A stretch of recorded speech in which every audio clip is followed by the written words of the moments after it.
Hello, listeners. You can consider this a bonus episode of Nighttime, but if you're following the story related to the disappearance of Lilly and Jack Sullivan, this is an episode you'll want to listen in on. It's been more than 2 weeks since the 6 and 4-year-old siblings were reported missing from their rural Nova Scotia home, and despite an unprecedented search effort, there's been no trace of them.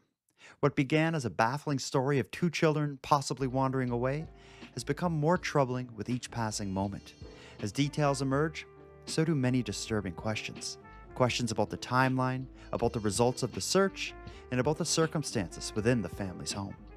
In this episode of Nighttime, I'm going to be joined by Graeme and Kate, the hosts of True North True Crime podcast, and together we're going to have a detailed conversation about this deeply unsettling case. We're going to talk about what's known, what's suspected, and all the things that just don't add up. So while this episode wasn't part of my original release schedule, it may be one of the most important discussions we've had about this case yet. So let's get into it. Tonight, in this bonus episode of Nighttime, I'll be joined by True North True Crime, and together we'll ask the question, where are Jack and Lilly Sullivan? You are listening to the Nighttime podcast. A desperate search is underway tonight in Nova Scotia. 2 siblings, aged just 4 and 6, are believed to have wandered away from their home on Friday morning and haven't been seen since. Post any officers they can get, have them to Brunswick border, PI border, and get them at every airport possible. I want to hold them, and I want them home. You know, when you hear of a missing child, that's a really big deal, but it generally will get wrapped up really quickly. When you hear of 2 missing kids, for now going into its 3rd week, it's unprecedented. It's a parent's worst nightmare. And I think I can say, based on the reaction of Nova Scotians, it's something people are just not willing to accept.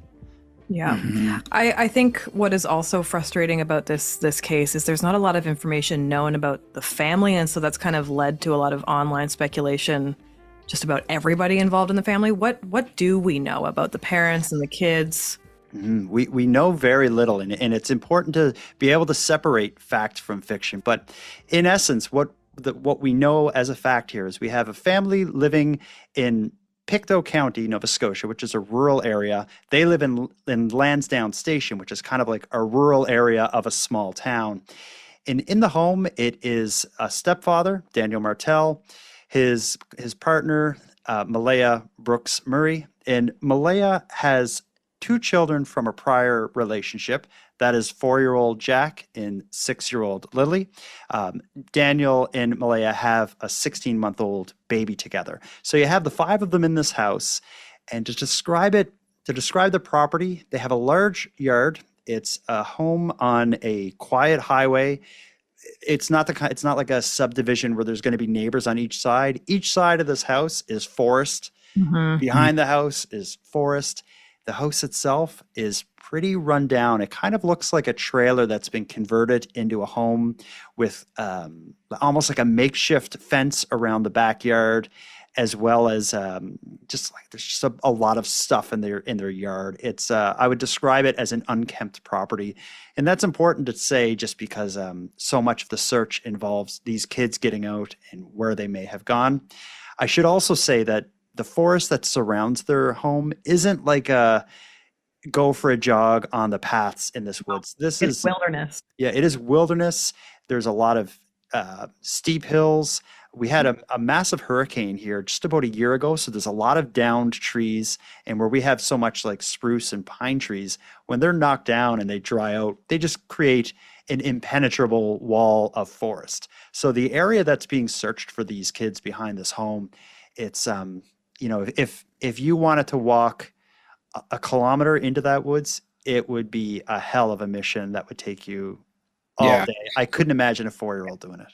Yeah, we took part in some ground searches last summer, and by the time we got in there, once the blackberry bushes had started to grow in, and once the spring growth had come in, what we were walking through at times was at least anywhere from 3 to 6 foot of growth and bush. With you need a machete to get through. You need a machete to get through, and we're literally walking where no one has walked in years or whatever, or forever. So it's like it just gets, and then you also have everything that has fallen from the tree and died the previous year now makes up the forest floor, which is now over the years, several feet higher than it once was, or unless it gets washed out or whatever. So it's like you're really dealing with such dangerous and tricky terrain. Even if you are a trained SAR person, like it's not easy to get through by any means. And you're looking for small people. Yeah. Let's go back to what we know about that morning. What were the kids wearing? Is there a description of what they looked like at the time? How much they had on them? Is there any of that? There is, but all of it almost has to be taken with a grain of salt, because when you think of this morning, so this all happens on a Friday morning. I mentioned that Daniel and Malaya have a 16-month-old baby together. The way they tell the story is that they were laying in bed, dozing, having a late slumber with their 16-month-old. Lilly and Jack had woken up earlier, and they were out in the main area of the home, like the living room or whatnot. So as Daniel, Malaya, and the baby are in bed, they can hear Jack and Lilly, and it's been said that Lilly actually came into the master bedroom a couple times to, just say hi or whatever. But Malaya and Daniel and the baby just kind of lazed in bed. Around 10 a.m. is when they noticed it wasn't the noise of Jack and Lilly that woke them up. It was actually the silence. Yeah. The home is completely silent, and they say, what's up with that? Parent, that's weird. You're like, wait. Oh, yeah. I can tell you, as a parent of 2 kids myself, when they're quiet is when you got to worry. Yeah. They jumped out of bed, and Lilly and Jack were nowhere to be found. Daniel rushes out of the home to begin searching around the backyard. Malaya does the same. Not long after that, Malaya calls 911 to report the 2 children missing. And that is really where the trail ends, because from that point on, nothing is found. But we do have a description of what they were wearing. And I believe this description was the source of basically deduction, because they didn't see Jack that morning. They were in bed. They heard Jack, but they didn't see him. And Lilly just kind of like opened the door and kind of popped her head in. So they didn't get a good look at her either. The initial version of what they were wearing was both wearing rain boots. The 4-year-old Jack was initially described as just wearing a pull-up diaper, where Lilly was thought to be wearing a pink outfit and carrying her backpack, which is a white backpack with like a red strawberry pattern on it. Several days later, the description of Jack was updated to be, they believe he was wearing a brown shirt and brown pants. But other than just wearing her in pink, him in brown, her with a backpack, and both of them in rain boots, that's about as much as we got. But and I think we should add here that so Wednesday was a professional development day at school, so the kids were not at school that day. Then on Thursday, Jack and Lilly were also not at school because Lilly had a cough. And then on Friday, the kids were also not at school that day. So there was 3 days that the kids were off. So that, I just want to throw that out there because it's been spoken about, but also because, when if the parent's lying in bed with the 16-month-old and you got 2 kids who didn't go to school that morning, that means you didn't throw them into their clothes and hand them, you didn't see everything that, they probably dressed that they themselves. were wearing, right? They dressed themselves. Yeah. So they would have either dressed themselves or put on or had just been in their pajamas or whatever, because it was 10 o'clock in the morning. So it's not like you had like clothes laid out for them to start their day and then go off to school. So like, I think that could add to some of the confusion as to what maybe they were wearing. Maybe, but I think also this idea of them missing school earlier or throughout the week, I think also adds to a lot of the discussion online, because it just shows that this wasn't a regular week. These children disappearing at the end of an unusual week, because it wouldn't be common to have your kids miss 2 days of school for not a great reason, like having a little cough. When you have school-age children, it's so like whatever's going around as far as viruses, it makes its way through all the 4 and 6-year-olds. So it's probably unusual to not have a runny nose or a cough. For a 4-year-old is in what in Nova Scotia we call pre-primary, which is like the lowest grade. And it's that part, I wouldn't say it hasn't sat well with me, but it's just, to me, I've always thought like an unusual time to go missing at the end of these, this absence from school over several days. Right. And it also raises a lot of questions online where people are asking, who was the last person to see the children other than the parents? That's a big question. And I think that's a reasonable question that people have. And I haven't seen that publicly answered by anyone yet, but I'm sure at this point in the investigation that that conversation is happening in a police law enforcement for sure. Yeah. Yeah. I was going to ask, but speaking of law enforcement, so we know Maleha called police at 10 a.m. or around 10 a.m. or somewhere between 10 and, or when they noticed the kids were missing. When did police arrive on scene, and when did the searches begin? Because from what I've read online, it looks like the organized searching did not start until the following day. Mm-hmm. It's a lot of times when you hear of a missing persons case, you hear this story of like trying to get taken seriously and trying to get a response. This story isn't one of those. When the call was made to the police just after 10 a.m., I think it was within like 25 minutes that the first cops were on site. And shortly after that, a specialized, I guess it was a specialized unit that operates a drone and assists in missing persons cases was on scene. And they hit the ground running. As soon as this call was made, it was taken seriously. And one way we know, and we're not just saying that, we can hear that, because one thing that surfaced online is recordings of the emergency dispatch radios. They were using a kind of radio that was used by like fire teams and stuff, and again, in search and rescue in this area. So the public had access to the 911 dispatchers calling the police. They were all using this public radio, and it was all recorded. So you can hear the dispatcher talking back and forth with the different units that are on the ground searching. You can hear them calling the police and trying to get the pictures of the children out to the press. You can hear them arranging more units to come and assist in the search. And I can say, with everything I've listened to, it was an all hands on deck search starting Friday at around noon. I think there was something like 40 searchers on the scene that afternoon.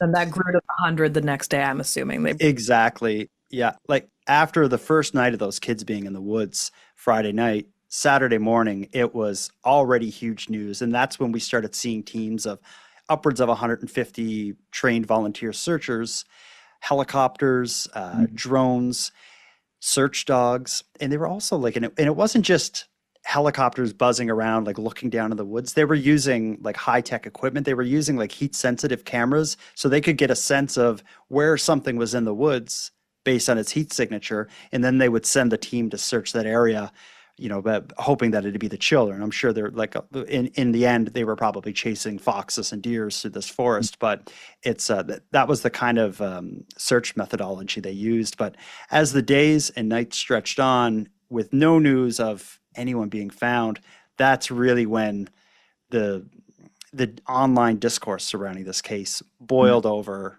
to what it is now, which is just an utter mess, to put it lightly. And I also just want to jump in here because I know there's going to be people asking, why was an Amber Alert not issued? And a lot of people don't realize that an Amber Alert is only issued when authorities have reasonable grounds to assume that somebody was abducted. We'll get more into the abduction theory later, because I know Stepdad thinks that these two children were abducted.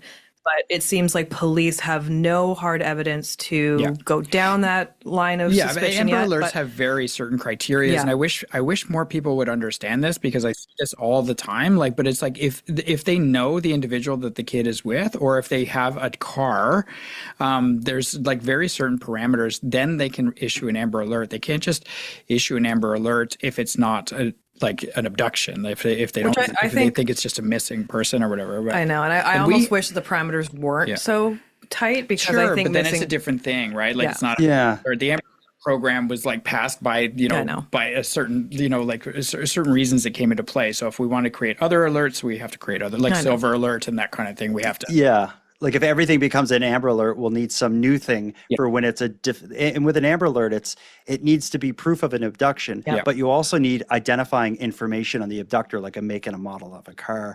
So if every missing child, and you'll see people online saying every case should be an Amber Alert, but then how do you prioritize the ones where you have a certain person you're looking for that's on the highway, literally heading for the border, and that's what you're trying to address, right?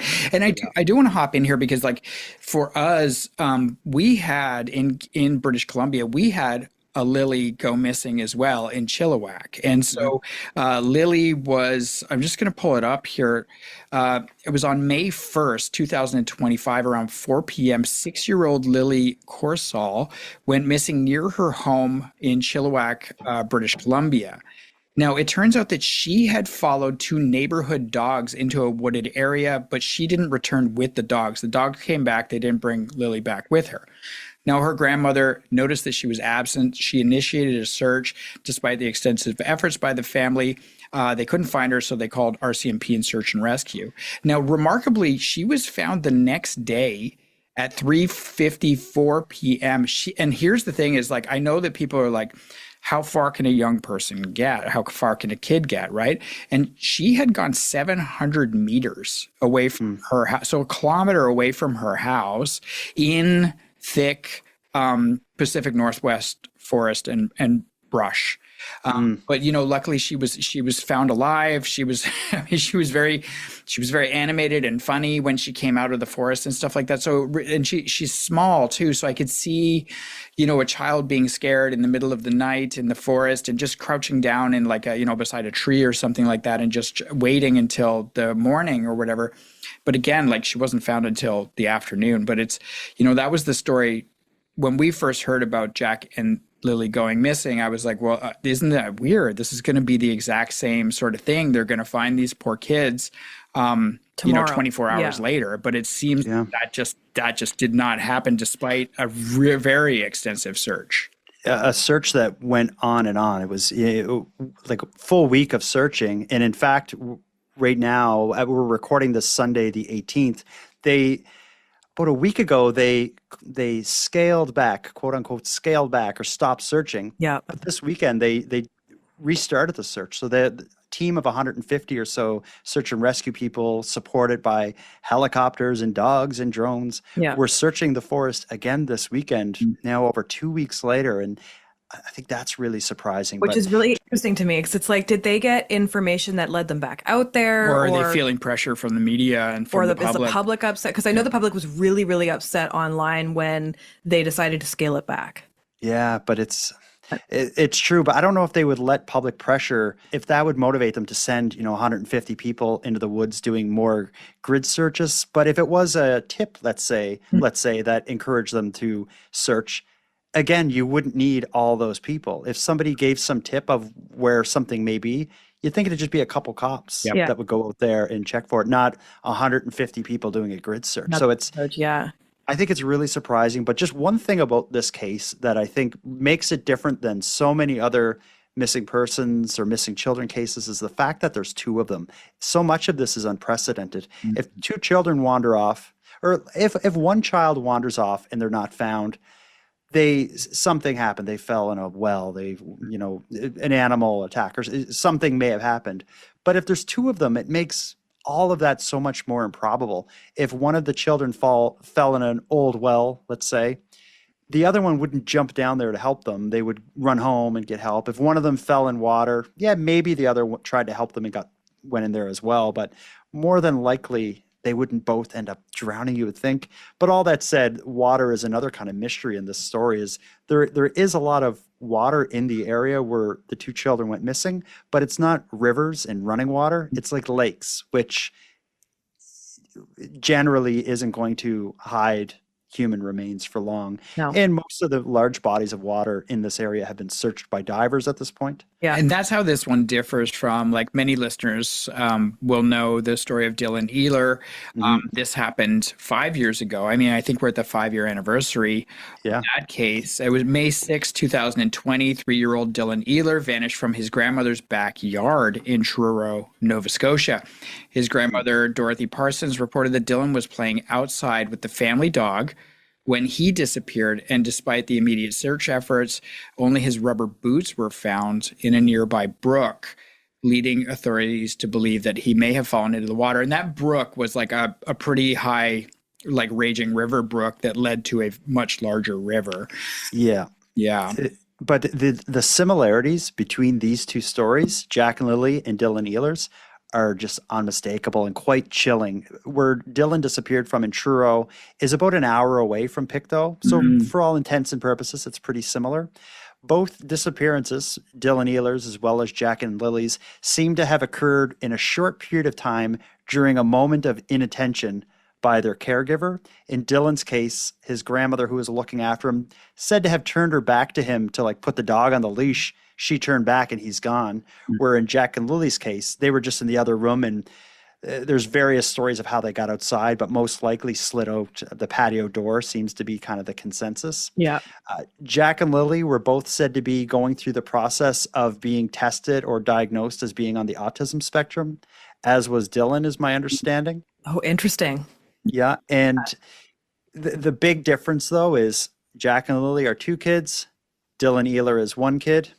The online discussion that followed, in Dylan Ehler's case, his parents actually took administrators of a Facebook group to court for defamation and were successful in their suit. And that it was a result of so many people going after Dylan's parents for accusing them. The same thing is happening with Jack and Lily's parents. It's the same online discourse. The parents have been villainized in this. And I've seen stuff so ugly and disturbing, I wouldn't even repeat it. But let's just say that there are people all over the world that are joining up together on Facebook to just riff about how rotten these parents are and all of the horrible things they probably did to Jack and Lilly. And so much of their attacks on Jack and Lily's stepfather and mom are based on misinformation and things psychics said on YouTube and just complete nonsense.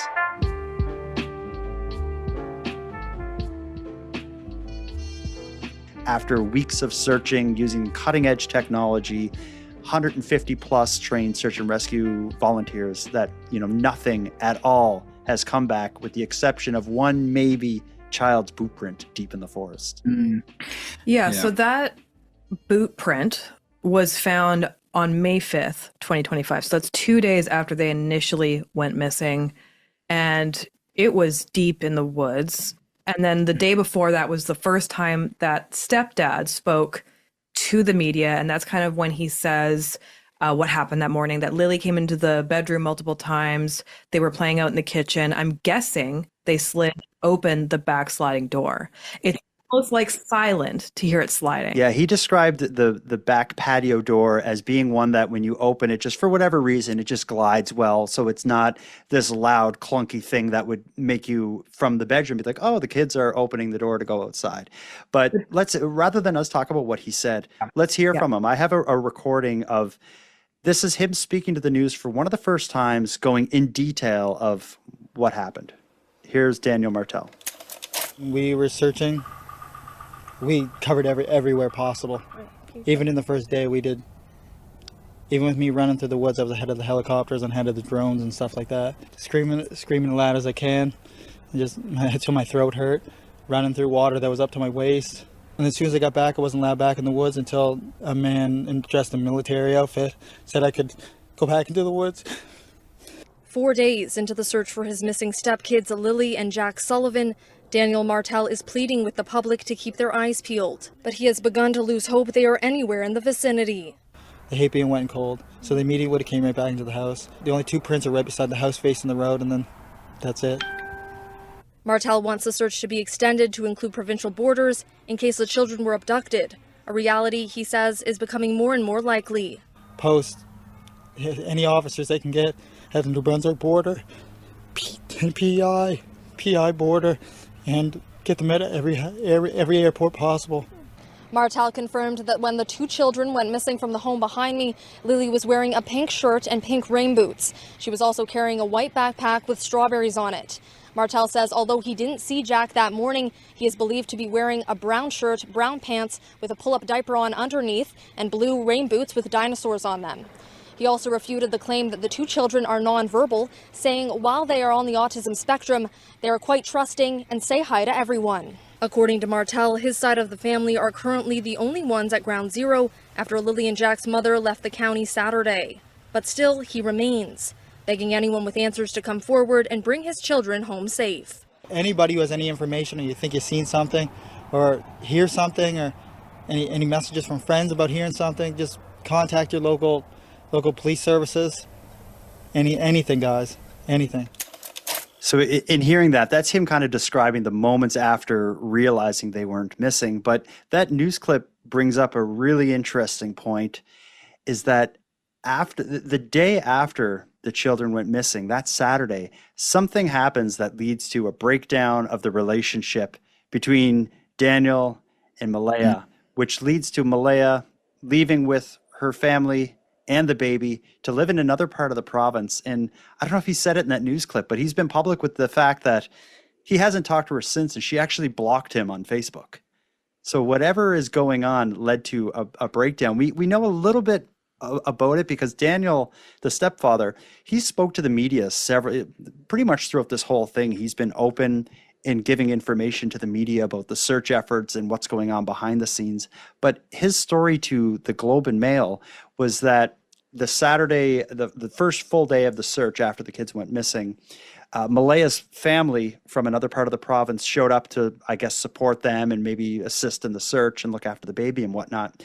But something happened at the home that led to her family accusing him of being responsible for whatever happened to the kids. In the course of defending himself, a verbal altercation broke out, which led to Daniel's mother, who I believe owns the property that he lives in, kicking Malaya and her family off of the property. So they take the baby and leave to another part of Nova Scotia. She blocks him from Facebook. And since that day, the day after the search began, it's just been him there talking to the media. I'm sure, like, we don't know what's happening with her. I can only assume she's speaking to the RCMP behind the scenes, but not talking to him, not talking to the media. In fact, Malaya, the children's mother, she has only given, as far as I can tell, one interview with the media. And it's a very short clip where she just appears completely broken and disheveled and only appears for, I think, maybe 10, 15 seconds. Do you want to listen to that, and then we can talk about both statements? Yeah, let's play that now. I'm just staying as hopeful as possible. I want them home. I want to hold them. And I want them home. That is it. That's it. Wow. But when you and I think that was recorded the next day as well. She looks like she doesn't look like she had slept, to put it lightly. But it's throughout this, we heard in the clip that I played from Daniel, he talks about, my family and I have been here involved in this, and her family are gone off. And it's a lot of people, of course, have made assumptions about what's going on, but I don't think, like, we don't know enough to really use that information in what happened to these two children. But in my mind, as I try to think this out, I think it was a unique week at the home because the children missed 2 days of school after an in-service day. So they're home with the baby and the two kids for 3 days straight. The children are reported missing Friday. On Saturday, after a 2-year relationship that involves having a kid together, they break up that next day. Yeah. So, but at the same time, we've covered a lot of missing persons cases, and it is, I would say, rare for the parents of a missing child to stay together. But not this fast. Like, no, the breakup not this is fast. usually It like usually 6 takes years later. Yeah. But it is insane how often this breaks relationships down, this type of situation. And it sounds like this is a newer relationship, right? They have a 16-month-old child. 2 years. 2 years. And these are two young individuals. I'm not sure how old they both are. I don't know their ages, but I would say late 20s.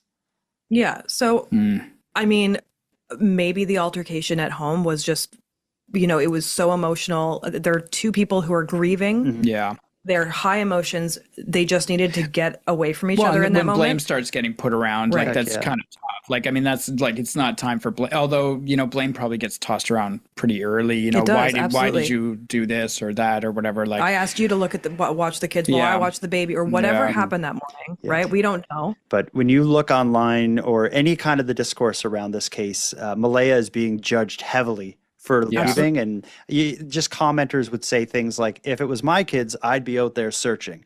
And I understand that, but at the same time, when it's an organized search and rescue team, they're not allowing a mother in shock to be running through the woods, trampling all over the area that they're about to conduct a grid search.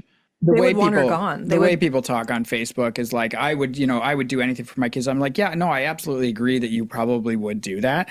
and you wouldn't be being dragged around by search and rescue through tough terrain. Like how fit are you? Like it's like people like, yeah, they'll do But not anything even for their that. kids. They're like a mama bear. They're going to get it done or whatever. And it's like, yeah, that's all fair and good. But we're talking about like thousands of kilometers of forested area. Like, But the search is also, they want to be organized. It's a grid search. Yeah. So they don't want somebody who is not trained in that type of, educate. Like they don't have the education. They don't want a person out there emotionally acting because, they might run out. Like if they see something, they might run, they might contaminate a scene.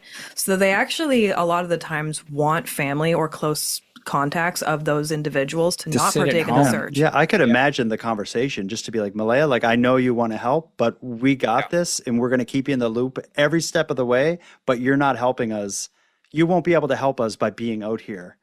No. And I do want to add, like, that also goes to Facebook and PR etiquette. Like these families don't, like, we have worked with missing persons families for 5 years now, and they're not handed a handbook on how to handle things. Most people on social media are not very good at social media. They say a lot of crazy things. They post a lot of stuff. They antagonize people in comment sections. Like people say things that can be misinterpreted. So like if you put your, I'm not defending anybody. I'm just saying, like, put your feet in her shoes.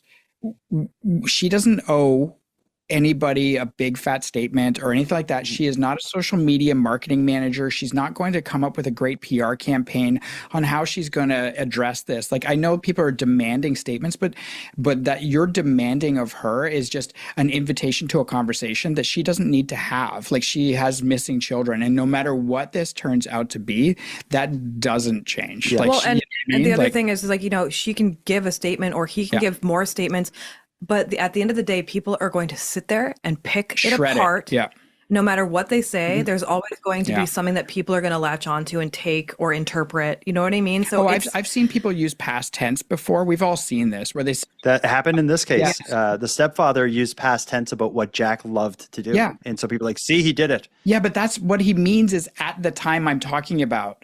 You know what I mean? Like he loved to collect rocks. He is thinking back to a day which is in the past where the child enjoyed collecting rocks. It's a slip of the tongue. It's not some like indication of guilt, but I see that one so often where it's like, you know what? People use past tense, they use future tense, they use all kinds of tenses. Like, just relax. Okay. Like, it's not, you're not like an FBI, Right. Yeah.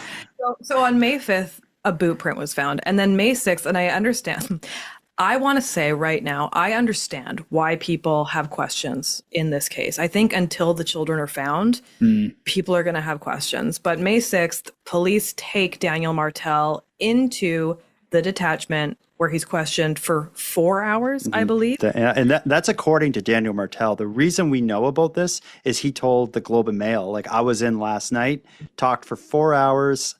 I volunteered my phone, my router. I'll take a lie detector test. I'll take a drug test, whatever you want. According to him, They're easy on me because they know I'm telling the truth about everything, I believe was the quote. Yeah.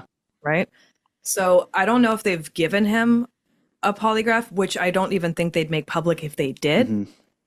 Right? I don't think so. And you hear so often they should give so-and-so a lie detector test, or I want a lie detector test. Very rarely do you hear of it actually happening because it's inadmissible anyway. It seems to be the ergator of investigative techniques. And I think polygraphs are more so used like to call someone's bluff. Like if you think they're not being forthcoming, the cop may say like, what about a polygraph? Like, should we do that with you? Oh, no, forget it. I'll talk. But I think this is him saying, I want a polygraph because I want people to know that I'm not hiding anything. But we do know that the police did take his phone. They took the router from his home, like the internet router, because according to him, what they're trying to do is figure out which devices were in the yard and connecting to his home Wi-Fi and stuff. I don't know. What I do know is that the investigation certainly has changed from the search, missing persons, search and rescue type search in the forest to something altogether different. The police held a press conference where they announced the scaling back of the search for the children. And they didn't pull any punches. They said themselves, if we thought the children could still be alive out there, we'd still be searching. And I believe that was May 13th that they issued that big statement where they announced they were kind of pulling Scaling back back on it.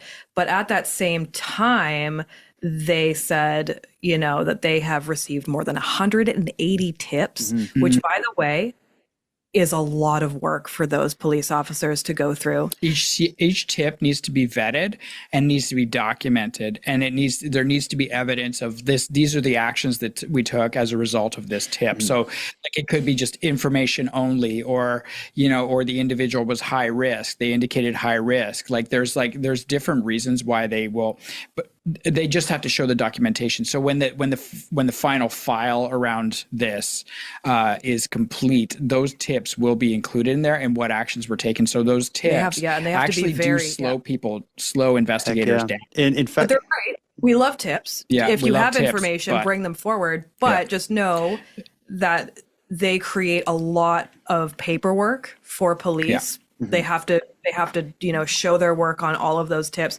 And I think they also, from those tips and whatever other police work they've done, they've so far identified 35 people that they'd like to formally interview, including community members and those, quote, closest to the children. So, Yeah. And of course, we don't know who these 35 people are. I'm sure we can guess who some of them are, would be the, direct family, parents, grandparents. A big question mark in this case, at least online, and one in my head as well, is Lilly and Jack were not the biological children of Daniel Martel. He was their stepfather. So their biological father, is he in the picture? Is he involved in their life in any way? We haven't heard any statement from the RCMP or any direct statements related to that, but that's his identity or his role in this gets brought up a lot in the various conversations that are playing out. But all that to say, like the RCMP have never really wavered on their belief that, or have never wavered on the type of language they use as we're investigating this as children who likely wandered away from home. They have never come out and said, this is now a homicide investigation or foul play.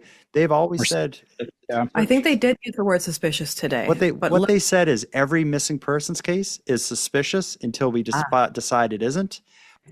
But this, at least publicly, they've talked incessantly about these children who wandered off that they're searching for. Misadventure is what it's looking. Now again, until they have a criteria to change that language, which fits like certain boxes are ticked off, and then it becomes this is a major investigation now. We are recording this May 18th, 2025. And as you mentioned, Jordan, the search was scaled back last week or a week ago, kind of today-ish.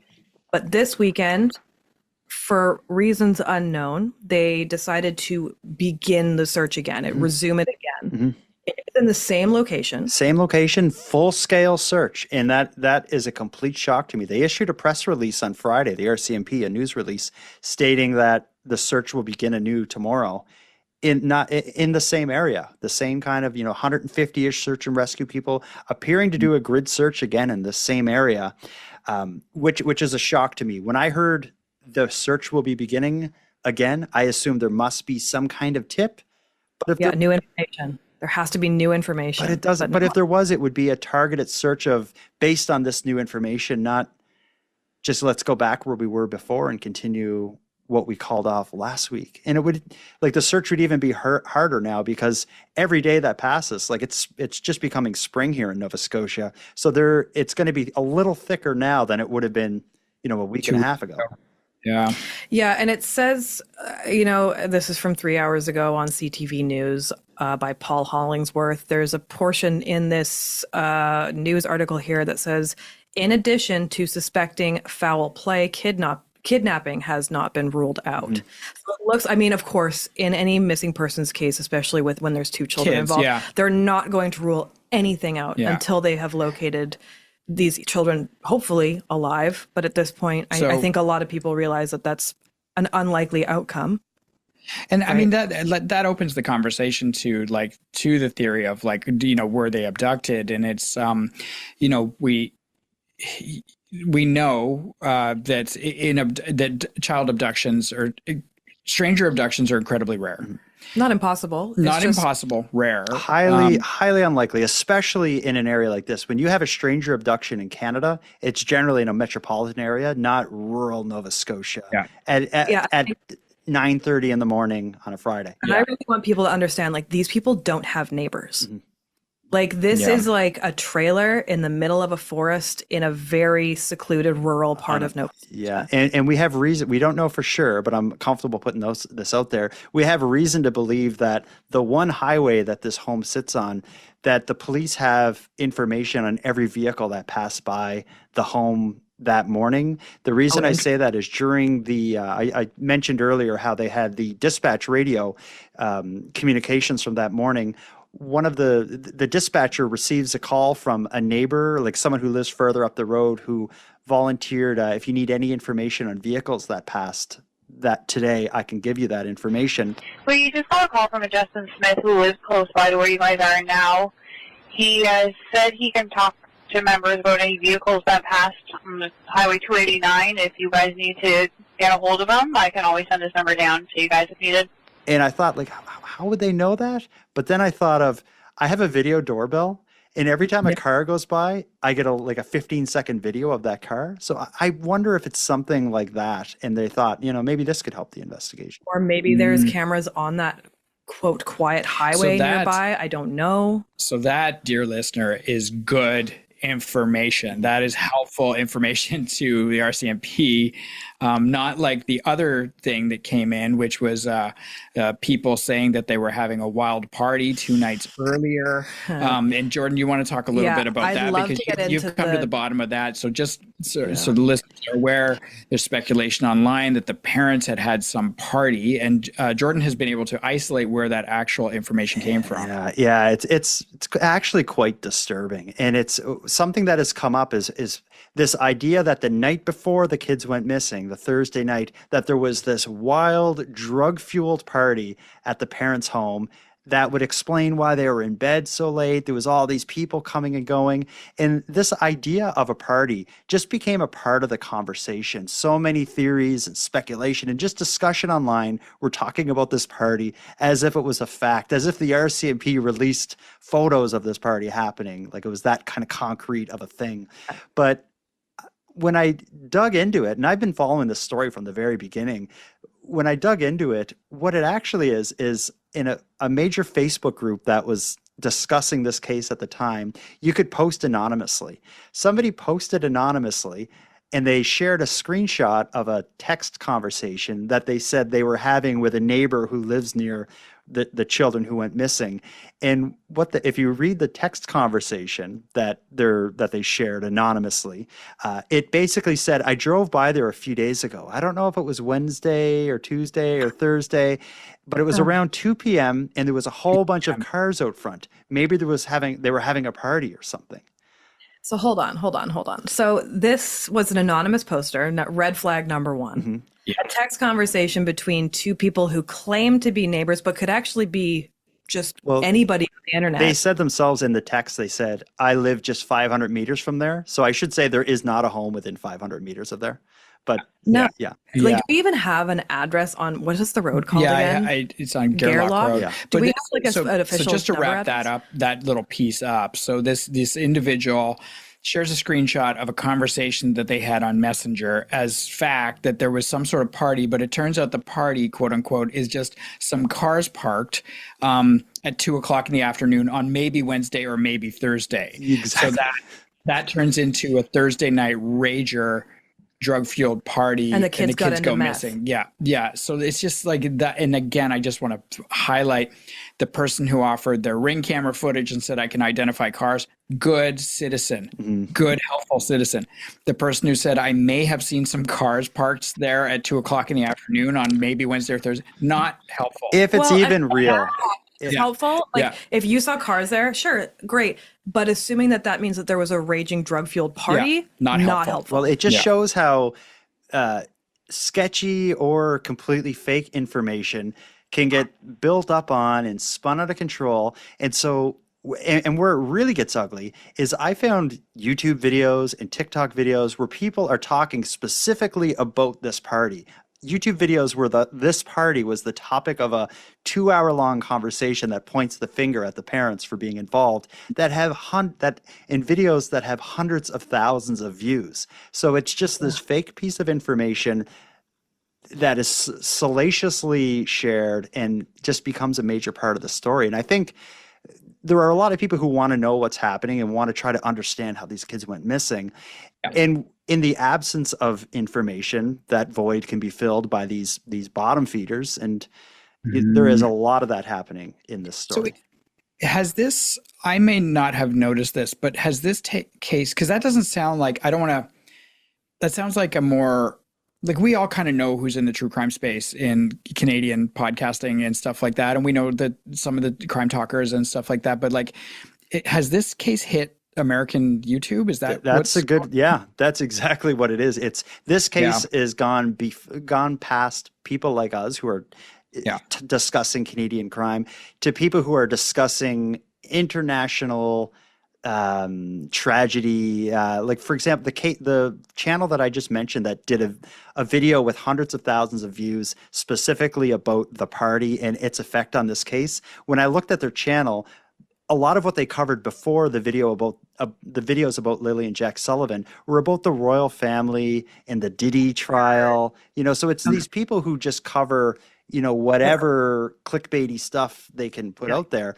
And the story of two missing children and the parents who maybe did it, right? That's an easy sell when you're on TikTok and YouTube and everything else. Right. People want sexy and salacious clickbaity headlines, which is, look, I understand there's 2 kids missing. People have a lot of questions. People have suspicions, and that's completely fine. Yeah. And I think you can have these discussions at the dinner table with your family, with your friends. When I think it becomes inappropriate is when you're having these kind of finger pointy conversations on the internet where these people or people who know these people can see these comments. Yeah. And these are real people who have lost their children. I don't know what's going on with I don't know if they have been abducted. We don't know if these parents are guilty. I don't think they're guilty. I think this is a case of misadventure. I don't know how you feel. My thought is if 2 kids are going to go missing, I'm going to give their parents the benefit of a doubt until I wouldn't make that decision or even give an opinion on that at this point. Unless I knew that something shady was going on with the parents, I wouldn't create something that pointed a finger at them. And what you just said, Kate, about this idea about these conversations could be had at a dinner table, but not online. The difference as well is not only are these conversations happening online, a lot of these conversations are happening online to massive audiences with ads inserted in them. 100%. And we should also mention too, if you have listeners outside of Canada, they may not realize that on a lot of social media, Instagram and Facebook, the Canadian news sites can't publish their content there because our government is in a battle with Meta about how Meta reimburses media. So because our mainstream media and professional journalists can't put the story out there, Wacko Johnson with his YouTube channel can put his video on YouTube and share it to Facebook with a caption that says, undeniable evidence points finger at stepfather. We can't even share a link, just so what people outside of Canada understand. We can't. It's so dystopian. Do you explain it? And to say hey, no, CTV said this is debunked.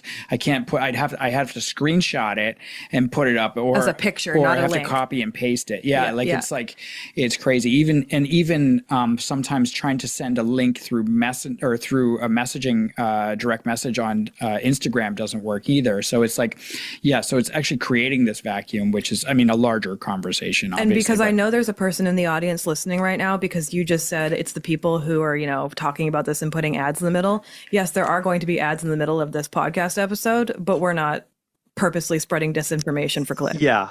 The difference is... I just want to... Because I know there's somebody out there who's Of course, but what the point I'm trying to make is it's one thing for there to be ads in the middle of this, but imagine if we made the thumbnail something that would suggest we have this breaking information that you had to listen to because it was going to show you the parents did it, and we then had an hour-long conversation about a bunch of stuff that wasn't even true and had that filled with ads. Yeah. That's a different way to generate to monetize misinformation Yeah. and slander. Two quick stories that really helped me through so when we first got into this space, there was one case that we covered and I thought it was foul play 100%. But then I've spoken to 3 close people in the family and all 3 people have a different perspective. Like one is misadventure, one is mental health, and one is maybe foul play. And then there was another case that we covered where I thought for sure it was foul play, but people were bringing in cults. They were bringing in the ex-boyfriend, the boyfriend, the previous altercation, and it turned out that it was a suicide, and it was a female young mom. Like everybody was like, she would never do anything like that. She just bought a new car. Yeah, she had just bought a new car. She had all this. So it's just the reason why I bring those up is not to tell those people's trauma. It's just to say like I was totally wrong. Like, and I work in this space. So it's like, so it's actually those cases early on have helped me to stop being a speculator and stop being so certain of my opinions. Yeah, exactly. Stop being so certain. I don't need to be so certain. Like very little is known. We know that for 2 weeks, some of the most trained professional people have been trying to find these 2 kids and haven't been able to find them. Like that speaks. So we know that that's a fact. The best of the best of walking through the forest and looking for people can't find 2 kids who couldn't have gotten more than a kilometer. If we look at Lilly from Chilliwack, she got 700 meters, which was considered very far for her age. And so yeah, we know these kids have not been found within that radius at this point. And then what else do we know aside from that? Mm-hmm. Is there other disinformation, misinformation that has been making its way through the internet that you've seen that you'd like to maybe? There is so much of disinformation, misinformation, and things that I just couldn't corroborate one way or another. One thing you'll see spoken about is this opinion that, or this idea that drugs were found in the house during the initial search. There's no information to suggest that to be true. But I see it over and over again. People talking about how drugs were found in the home. Police would never make that public. Like, let's say there was drug paraphernalia found in that home. Mm-hmm. That's going to go on a text page in the file on their database. Certainly. And they're not going to make that public. No. Certainly. That's something I see written over and over again. And it seems to be written often in the context of, and then at the party, right. And people will use that as this theory that, I don't know, the kids got into something they shouldn't have. There was drugs in the house. There is no evidence of any of that. If it didn't come from Daniel, the stepfather who talks to the news a lot, then I would say it's BS, because the RCMP, they have been more transparent than I'm used to seeing. They've been talking to the media a lot, issuing regular press releases, and they have to because the public interest in this case is so high. They've been releasing a lot and sharing a lot, but they're not going to talk about the behind the scenes investigation. Anything like that, we're getting bits and pieces from Daniel talking to the media, saying probably more than someone should. But the drugs, that is misinformation. Or if not, just an intentional lie someone put out there to slander the parents, right. The party. My question is, let's walk the garden path of that thought process. So Let's say there was a party. There were drugs. The kids got into some drugs. They've still gone missing. So is the thought that they got into drugs, they overdosed, and the parents have gotten rid of the children? Is that like the... Man, I could tell you so many theories that I've seen, not like 5 people talking about. I've seen theories that people are almost rooting for as if it's the home team of their home hockey team. Like they're sure of this happening. what you just said, this idea that the kids got into something and the parents, stepfather and mother are trying to hide it. This idea that they were sold off to pay off a drug debt. Lots of people believe that, but a lot of people also have this bizarre understanding of what human trafficking is and how that actually happens in Canada. Yeah. It's something that we've noticed. People really have a misunderstanding of how prevalent it is and how it works here. I'm sure, there are the shooting star cases where that may happen, but human trafficking generally isn't a 4 and a 6-year-old child scooped up from rural Nova Scotia and sold off to this like satanic pedophile ring. But some people think that's actually what happens. A 14 to 18-year-old girl who is being absolutely love bombed with drugs, alcohol, and finances, and then eventually coerced after the love bombing ends into the sex trade, and then moved around North America. That's the reality of like. I'm not going to say anything's impossible, but even like the sex trade the human trafficking for children is like, so we're trying to, we believe that that a van pulled up to this rural home, or some car pulled up and took the children away to pay off what kind of drug debt? Like, how much are we talking about here? These are theories by people who don't understand this stuff anyway. So the theories wouldn't get that involved. It's like, oh, it's drugs. They probably sold them. But that's I like to bring those people. Okay. Well, let's look at that deeper. It dragged them into specifics. I love doing that. It's like, okay, well, tell me more about this. Because it's easy to say that. It's easy to just say these words, right? Yeah. It's easy to say, oh, like, it was a satanic ritual and they were a sacrifice. Yeah. And it's like, what evidence do you have of that other than you saw it on the TV one time? Yeah, exactly. Or, well, it's like nowadays I saw it on YouTube, or, of course, psychics pop up out of nowhere. So you see a lot of people referencing psychics, and somehow things psychics said will get meshed into the common, like the mainline discussion as well. I'm laughing because I know you got an unkind message about psychics. I want to say, I believe that there are people out there who are differently abled. And there are some people out there. I don't know. I don't hate all psychics. Kate's got her crystals in the window. She's got her cards. Sure. Like, so we have our, cards.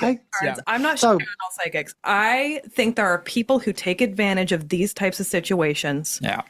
Who prey on people who are hurting and grieving in that type of world. That being said, I'm not laughing at all psychics. I'm not blanket statementing all of those people. However, somebody can you tell us what they said to you? Because I merch. Yeah.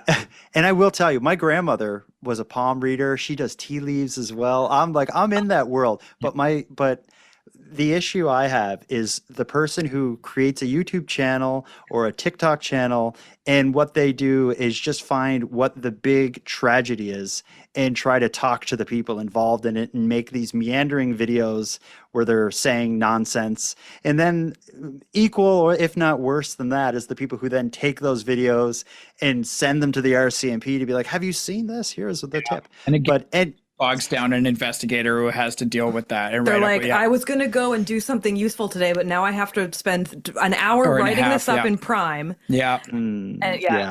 But long story short, and I think in my second episode, I've been doing an episode once a week about this case, kind of just talking about everything that's happened over the past week. In fact, like later tonight, I'll be recording an episode covering what's happened in the second week since their disappearance.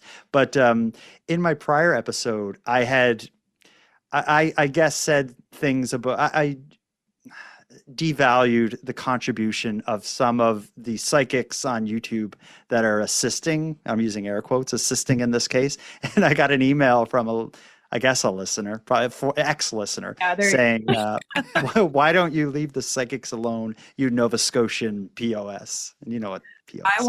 I really want merch that says Nova Scotian POS. Yeah. I self-identify as that before that email, and they didn't change my opinion on psychics, I'll tell you that. On psychics who assist in missing persons investigations, or psychics that can, like, for a set amount of money, will help someone fall in love with you or something. And I also want to say, people who don't podcast, the conversations that we have, there's not always a lot of time for nuance, right? Mm-hmm. I mean, just because you're saying there's psychics out there who aren't great and they lead people down a path that they don't need to go down. That doesn't mean you're saying that about every person out there who identifies as psychic or a medium or whatever, right? I mean, I can't qualify every statement that I make, just like the families of the victims can't qualify every statement they make. no, we'd be here like, for 3 hours. yeah, You wouldn't like- listen. You'd be bored. And I do want to shift gears for a second around that and just talk about I don't know anything about the family. Like I've seen Daniel, the clips. I heard that one clip about the from the mom. That's all I really know. And I could, yes, of course I could judge them on, their property or whatever, but I've sort of grown away from that as a person. If that's how people live, that's how they live. I'm sure they have a reason for it. They've just got a lot of stuff, right? But what I believe that the perspective I can give is that over the years, what I have learned is there are no perfect victims and there are no perfect victim families. And so, we will cover cases of missing people. They have a lot of dark history. If we had all gone missing on our worst day, like what would people say about us, and or if we had a loved one go missing or our children go on our worst day, like when we were in debt and when we were in addiction and when we were, just out of a divorce or whatever, what would people say about us or you or anybody? And so I look at like Dylan Ehler's family, right? Not the perfect victims. Like they reacted in a lot of wild ways. Like, his dad was banned from the Truro Police Department because he was going in there screaming and yelling. And then people pulled a whole bunch of like information about possible scams that they had going with regards to, I think it was COVID money or something like that. Like I don't quote me on it, but it's like that. None of that equals guilt or murder of murdering your child. Like, so yes, this is a rural family that doesn't look like they have a lot of means. I think that Daniel was working 1 day a week at a sawmill. Mom wasn't working. Like that's tough. Those are tough times. Absolutely. But not unique. There are many people living like that. And just everything you just said there, it makes so much sense. But one other thing to think of is like, if you were to go missing, who in your family or which one of your loved ones would be the one talking to the news, and how would they do in that situation? Because many people like to be on the news, like a film team is coming tonight, we're going to interview you on the evening news. That would be so like just anxiety riddled that God knows how you'd come off. And in this case, 15 seconds of your 1 hour interview. Yeah, we'll talk to you for an hour. We'll use 20 seconds of it. And then 50,000 people are going on Facebook are going to decide if you killed your kids based on that clip we air. Yeah. It's awful. And it's like, that's the thing. There are no perfect victims. There are no perfect victim families. You're not like okay, great. Got the money in the bank, got the nice house ready to go. Now my kids can go missing, and again, no playbook is handed to the families of the missing either. Like, oh, this is how you deal with 50,000 Facebook people who are all like angry at you. Like this is how you do a grid search. Like, I think about Heather Stuka on Sun Peaks Mountain when she had to teach herself how to do like contour searching and grid searching on the mountain because nobody was there for her anymore. Like these are things that these families have to learn on the fly. And if they have means, then that's okay. Like it's not okay. It makes it a little bit easier, right? But if you don't, you're not of means. Like I spoke to one family a couple of weeks ago and I was telling them about different people, like please bring me home. And they just said to me, like, we don't know about these things because they live in like literally in the middle of Saskatchewan. But southern, like so closer to the US. So they don't have access to this information because they're not in all the missing groups and that kind of thing, Yeah. It's almost like when tragedy hits close to home for you, it's almost like one thing you need is like a manager to like come and assist you. And that's why, groups like Please Bring Me Home, and there's other groups like that. That's one purpose they serve is we can help you navigate media, social media, all these things that you never would want to deal with while dealing with, the worst experience. I almost wish the RCMP would, I know they're busy. I know this, like the RCMP is a very busy organization, but I almost wish they would let families know about all the options that are available to them that are outside of their organization, yeah, right? not just victim services inside the that they'd have these pamphlets for Wings of Mercy, Please Bring Me Home. There's a bunch of nonprofit organizations in Canada that are available to people of families of missing people, but I don't know that the RCMP always guides the families in that direction, and they're kind of left to figure it out on their own. And Well, but also like, what does it say about them that if victim services can't do everything you need to do. And they're then recommending these other unrelated groups. Maybe it would just make them look bad to not be like a one-stop shop. Well, I mean, yeah, but there's there's only so much they can do, right? Because That's true. underfunded and They investigate crime. They investigate period. crime and investigate a complaint comes in, they investigate, search for evidence of a crime, and then recommend charges if that's what happened, right? But then missings are just a whole other thing. Missings are like, okay, we got to get people together, which is why SAR comes in. I wish we had a dedicated missing persons task force, like a federal thing that was like alongside the RCMP that could dedicate more of their time to specifically missing persons files. But I just don't think it's going to happen in the next 5-10 years, but we'll see. All this to say, with this case, for 2 children to have gone missing, nothing to be found after 2 weeks and counting, unprecedented, completely defies statistics. Most missing persons cases in Canada are wrapped up within 24 hours. Very unusual for it to go on beyond a week. And that said, if you look at missing persons cases in Canada, especially if you drill down to missing children, the overwhelming majority of them are runaway cases, which this clearly isn't.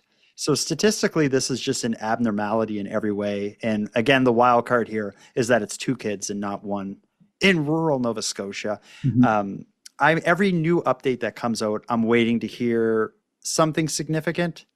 I'm shocked that it hasn't happened yet. It's I know. And unfortunately, that significant thing is the, as the weight of what we're talking about sort of like lands, right? Like what we are talking about is 2 kids who have been missing for 2 very small, like young children who have been missing for 16 days.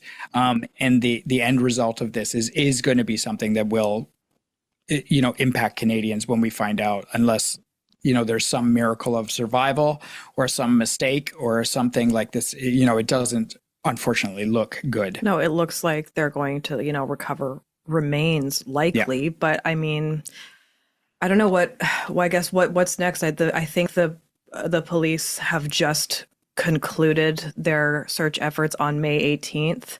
And the last line here is this weekend search will be carefully reviewed and assessed by investigators and search managers to help in planning any further ground and air search efforts. So that there it sounds like if we decide to do more. Yeah, at the time of the recording of this, they are just wrapping up their second search. Like when they restarted the search, they're just wrapping that up, and it looks as though it's not going to continue beyond tonight. Although the decision hasn't formally been made yet, it seems unlikely, and that would tell me it's unlikely they found anything substantial. Although they haven't come out and said that yet. As far as where this goes, they've searched the forest enough where I can say it's unlikely the kids are in there. But then we've seen cases like this where it end up like they're found 500 meters, and I'm like, well, why did nobody find them? They were there the whole time, but including search dogs, because it's I get people air, but like search dogs they're good. Powerful tool. They're good at what they do, and they had drones, they had thermal drones, they had all of the equipment that you would want out there, all the experts, all the dogs. They really pulled out every last resource they had. And I think that's a part of the reason, and people cannot understand that, and that leads to people making comparisons to this case and like Chris Watts in the United States, or here in Nova Scotia, we had a woman, Penny Boudreau, who was eventually convicted of murdering her daughter. A lot of people are making comparisons to that case, but I think that is just like what. And I hate to say it, but it's just like I don't know what could have happened here. Well, and Penny was very good at going to the media and crying. You know what I mean? Like, I know we people for some reason on the audience people, like not our audience, but like the Facebook people who watch this kind of stuff, they're like, why was there no tears, or how come they had too many tears, or whatever, right? But like Penny was, Penny, who did end up, she did murder her daughter, and she acted all the right ways in front of the media. But then people ripped her apart too. After people were buying it. They were buying what she was selling at first. They didn't like Vernon. They liked Penny. Yeah, that's right. Well, I don't know. I don't know how innocent Vernon is, but it seems like. But who knows? But to make comparisons between this story and that story, the reason we know about Penny Boudreau, it was such a unique and unusual thing. It's not something that happens all the time, that someone goes on the news and cries and begs for help finding the person that they had just, murdered. But people are making that comparison. And again, I think it's just people can't understand why nothing was found. Yeah. Was it an abduction? Was it a kidnapping? Was there some sort of foul play? Yeah. It's a mystery, and maybe that's why this case has gotten so much attention. Is it's such a mystery without a logical explanation. That's 100% why. I mean, I was just looking at the top comment on the timeline on Reddit. The top comment is, "I don't like that they were absent from school for 48 hours before they went missing." That's a red flag to me, because I think what they're saying is did they really go missing that morning, or have they been missing since Wednesday, and they've had now 48 hours to invent their story, clean up whatever they did. So I think there's a lot. I understand why people are invested in this case. There's not enough answers. There's too many questions. We have two parents, a stepdad and a biological mother, who are making public appearances. And so people love those because they get to rip them apart. Because, I mean, look at Chris Watts. He went in front of the camera, said, "I want my wife and kids back." We all know how that ended. We've been, I guess, betrayed by people before, where they, you know what I mean? Like, we felt bad. We saw their sob stories, but it turns out they were playing us. And I think people always want to see that now. Or at least have to think of it as a possibility. But again, it's like the unicorn of grieving parents. Like there's a handful of cases you can point out where that was. Yeah, and 9 times out of 10, the parents had nothing to do with it, and these really are just two missing kids. And I do want to point out that Redditor's comment, like, I know I was kind of like going full force on the Facebook comment sections. Like, as Canadians, we can publicly participate in interests of public matter. Like, we can do that on social media. We absolutely 100% can do that. I love Web Sleuths. It's very smart. There's people provide very smart information on there. Some of the Reddit threads, very smart people. Like that person, what they just commented, that's an interesting question. It's not an accusation. It's just like, they're hey, just that's saying, interesting. Hey, that's weird. So like, yeah, by all means, participate. Participate, have your voice or whatever, but just be mindful of what defamation actually is in Canada, and be mindful that people involved in this case might see your comments, and there is a risk level there for you. Well, and also ask yourself, is this necessary? Yeah.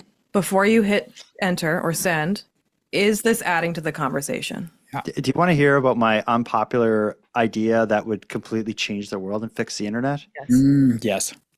If every online interaction, whether it's liking a post, replying to a post, posting something, sharing something, if everything simply cost 5 cents, yeah, it would it's not a lot of money. So I don't think it would exclude anyone from the online discourse, but it's enough that you would, at least for a second, be like, should I? Yeah.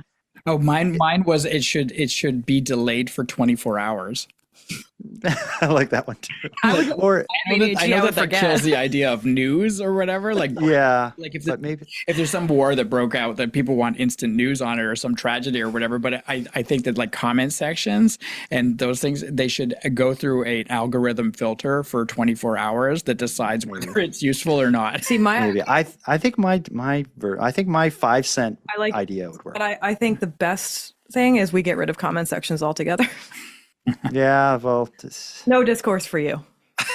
Maybe not. I think we're not good at this, guys. Yeah, I don't know if we'll be able to solve it. Anyway, this has been a great conversation. Like, this case is a mystery, but it's important. There's 2 missing kids, and a country of people. Like, this story has spread far and wide. A country of people who want to see an end to this, preferably an end that involves them being brought home, but at least an end to the mystery. Yeah. And I think, if people do have information, if they have information or sightings, if they have credible tips, where can they send that information? They can always call Crime Stoppers.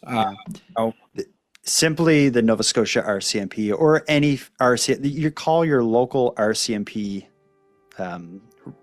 station. And I have the file number here. It is 2025-583775. So that will be the file number that you quote when you're giving your tip. And that Crime Stoppers number, of course, is 1-800-222-8477. I want to thank you for joining us for this episode of Nighttime. Now, before we part, I want to send positive vibes to everyone affected by this case, and I also want to send a sincere thank you to everyone searching for Jack and Lilly. This is truly a nightmare scenario, and I think everybody out there feels the same way. When kids go missing, everything else takes second priority. Now, with that said, I'm going to start wrapping up this episode, but before I do, I have some thanks to pass out. First, a big thanks to Graeme and Kate of True North True Crime. If any of you are unfamiliar with their work, I couldn't recommend their show more. You can hear True North True Crime wherever you get podcasts. A big thanks to Monty, Datta, who contributes the music for this show, and Linz from the Dystopian Simulation podcast, who provides my intro and outro voiceovers. And then lastly, but most importantly, a massive thank you goes out to each and every one of you listening to Nighttime, as without your interest and your support, this show would be as pointless as it would be impossible. Now, on the topic of support, let me thank the newest subscribers to the premium feed. Gail, Morborg, and Kevin, we appreciate you.